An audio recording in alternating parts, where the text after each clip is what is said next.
And my publisher, the publisher of Deathmark, contacted me. This came out last summer. And she said, Jann, I read the old Brujo. And she said, it's really good. She said, how would you feel about revising it, letting me bring it out again, our publishing company, bring it out again?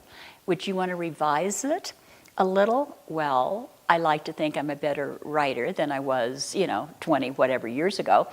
So I thought about it, and I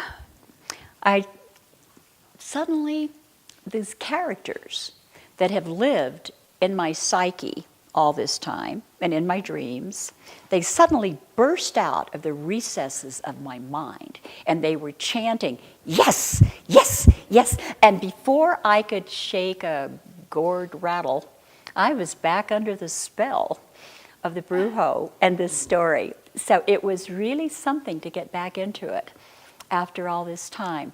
I didn't really update the book. The heroine still doesn't have a cell phone. It's 1996.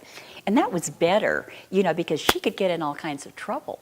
At any rate, I said, yes, let me redo it. You still knew how it was going to end? It ended, I made a couple of serious changes. I mean, not really serious, but changes that made the book much stronger and more mature. I'm more mature. So my characters were more mature. And so it was stronger, it was scarier, and it was sexier. It's a story of a Santa Fe, a really rather ordinary Santa Fe woman, but she owns a magazine. She's a strong, smart, she's married to a very successful Los Alamos scientist. And she has a teenage daughter. And I asked John, is it all right with you? They say write what you know, and I thought, would it be all right with you if I make Nick a scientist, because I know what it's like. And besides, I needed for Nick to be gone a lot so she could get in this trouble. He needed to travel. So John was very good-natured about it. In fact, when Suzanne Summers met him, she said, I expected you to glow in the dark. I remember anyway. But it's a story of this magazine owner and writer in Santa Fe. And she goes on an interview. Let me just, probably better, can I just read this little bit to you? Okay, in the back. Lee Lindsay is a level-headed, competent woman, publisher of a successful magazine in Santa Fe, wife of a prominent scientist, and mother of a teenage daughter. Her well-ordered life takes a shattering turn when she, is it dark in here or is it my eyes? Maybe I could use this too. Just let me see, because I really do need to read this. Or I can get someone else to read it for me. Jann.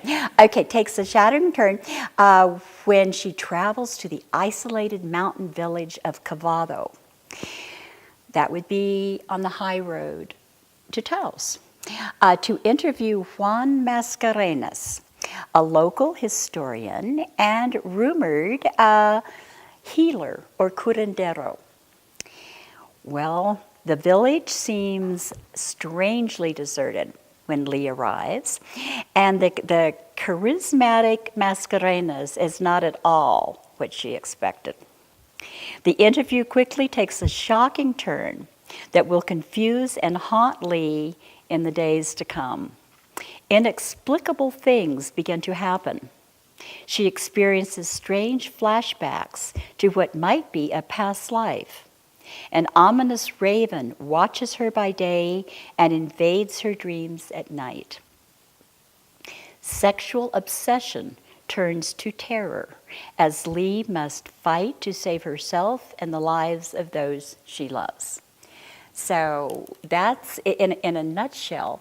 Now, do you all know what a curandero or curandera? It's a healer. Curanderismo means to heal. The flip side of that is brujeria.